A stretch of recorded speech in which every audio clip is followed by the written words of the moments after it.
que o Bolsonaro, assim como muitos políticos, usam as técnicas de propaganda que foram propostas por Hitler no Mein Kampf, e essas técnicas de propaganda elas se adequam exatamente nesse momento em que o país está vivendo uma crise política, o Brasil está vivendo essa crise toda, então ele precisa daquele salvador, e é nessa hora que as técnicas do Mein Kampf funcionam. Então eu vou apresentar agora esse argumento explicando por que ele usa o Mein Kampf. Para isso eu vou utilizar alguns recursos gráficos aqui, mas primeiramente eu vou mostrar para vocês aqui o que tem no Mein Kampf, que é uma leitura muito grande, mas enfim.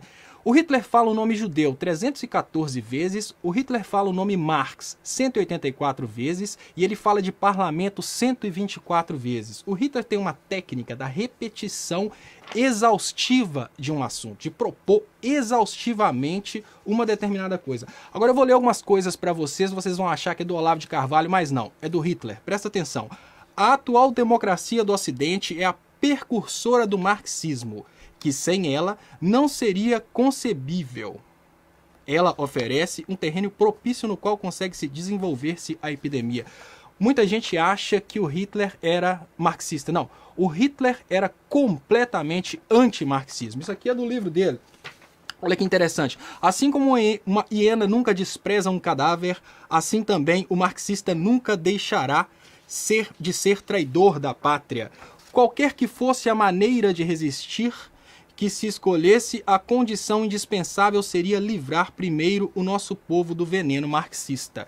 Essas coisas que eu estou falando aqui, um Estado que não pode evitar o desenvolvimento de uma calamidade como o marxismo, não está em condições de reconquistar o perdido. Então, onde que eu falo que a política de hoje utiliza muito essa técnica de Hitler? Hoje tem essa coisa de ficar colocando medo na população, o medo a respeito de um comunismo que eu defendo a ideia de que não existe a possibilidade de implementar mais esse comunismo traiçoeiro que tanto se fala, de estatizar tudo, de tomar propriedade das pessoas e de uma hora para outra tudo ser do Estado e voltar àquela ideia de economia planificada. Eu defendo que isso não existe mais, porque isso não deu certo. Isso não deu certo e não vai ter um partido que consiga convencer a população a fazer isso. Mas nota-se que tanto o Olavo de Carvalho quanto o Bolsonaro repetem isso insistentemente. Por quê? É criar-se o medo na população. Se você for para o livro do Hitler, você vai ver que Marx e comunismo é o que ele utilizou para criar medo na população. Então o Hitler utilizou também um elemento desprezível, segundo ele, o judeu. O Hitler criou um ser humano que ele deveria destruir, que é o judeu, assim como essa aliança do Bolsonaro com as demais pessoas, principalmente dos partidos da bancada evangélica, criaram o petista. É um ser humano que deve ser destruído e é um ser humano que é constantemente chamado ou de petista ou de comunista. Então, pensa bem, a gente já não está mais pensando na população brasileira lutar contra a corrupção. A gente já está criando um polo que visa destruir o comunista e o petista. Esse comunista e o petista é o judeu do Bolsonaro, ou seja, ainda se encaixa dentro dessa técnica do Mein Kampf. Agora, outra coisa interessante que eu gostaria de mostrar aqui é essa proposição aqui do Bolsonaro.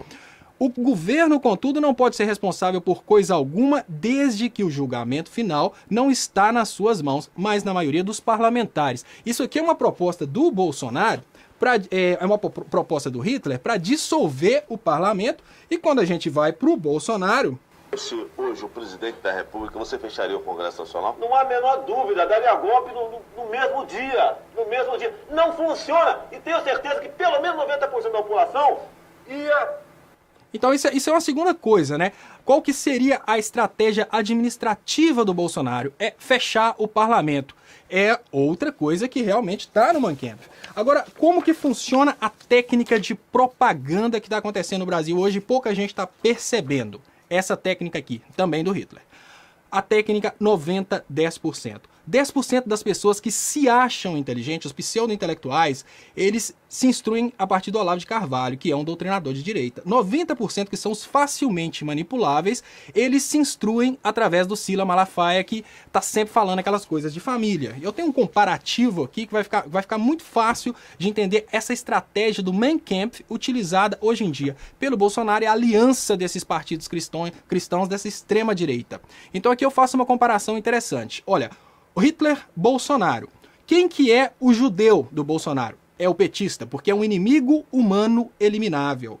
A corrupção parlamentar é coincidente nos dois. Os dois falam da corrupção parlamentar e eles se colocam como únicos com idoneidade suficiente para destruir esse inimigo corrupto que é o parlamento. Agora você pensa, destruir o parlamento é implementar a ditadura. Então, a juventude intelectual é o foco da propaganda de Hitler, focar na destruição de Marx, assim como Opa! Acabou o tempo, vamos lá, beleza.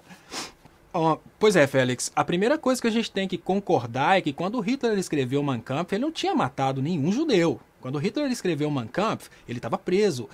O Mein Kampf foi a ideologia dele, foi a estratégia política que fez ele conseguir ascensão ao poder. O que eu estou querendo dizer não é que o Bolsonaro vai matar judeu, muito pelo contrário, o Bolsonaro gosta dos judeus, tanto é que ele foi em Israel. Não estou defendendo a ideia aqui que o Bolsonaro vai matar pessoas, não. O que eu estou defendendo é que o que todo o marketing político do mundo inteiro defende, que o Hitler fez um livro que realmente consegue convencer as pessoas.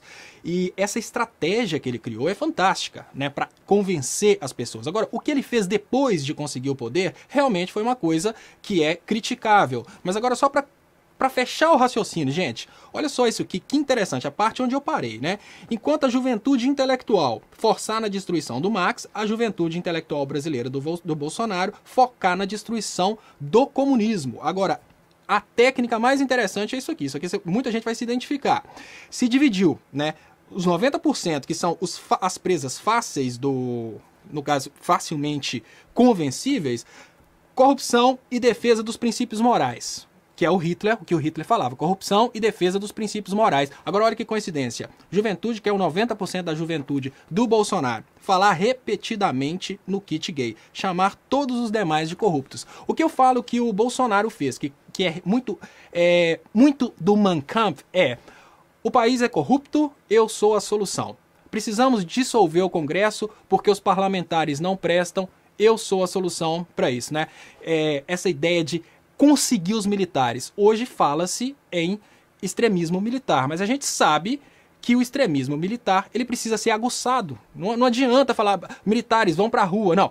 Um presidente que já toma o poder com essa ideia de ditadura militar, de ter os militares, ele já toma o poder querendo dizer que ele realmente vai implementar uma ditadura, porque sem os militares não tem ditadura. Aqui no Brasil, a gente tem uma prática muito cruel das empresas que instalam serviços de TV a cabo. Eles não fazem o aterramento do sistema de TV a cabo.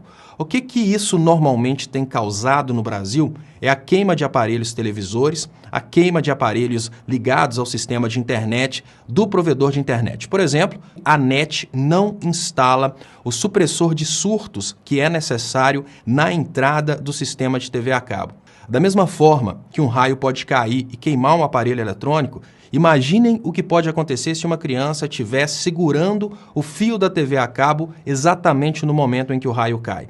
O que eu estou chamando a atenção de vocês é que o sistema de TV a cabo, como está sendo instalado pela NET em várias casas brasileiras, ele pode causar não apenas a queima dos aparelhos, como pode causar também a morte de pessoas. O que acontece é que na hora que o raio cai, uma indução eletrostática acontece naquele fio que está esticado. E ali, aquele fio recebe centenas de milhares de volts e quebra o isolamento do equipamento. Isso queima a televisão, isso queima os aparelhos conectados à internet e pior, se tiver uma pessoa, ela pode morrer. Por que ninguém fala a respeito disso no Brasil? Porque é muita grana que está em jogo. É muito mais fácil deixar as pessoas mais pobres morrerem sem saber o que está acontecendo do que denunciar uma empresa do tamanho da NET que ela está instalando o sistema sem a devida proteção, porque na hora que cai um raio e queima, eles averiguam e tentam dar barrigada e não pagar a indenização. A tendência natural do brasileiro é deixar para lá. Então eles não atendem, você vai deixando a coisa para lá até o momento em que você perde o direito de entrar na justiça contra eles. Estatisticamente fica mais barato para eles desrespeitarem o Brasil do que atenderem adequadamente. Aí que entram as agências regulamentadoras para exigirem essa condição de segurança. No Brasil eles têm um lobby muito forte e isso não acontece.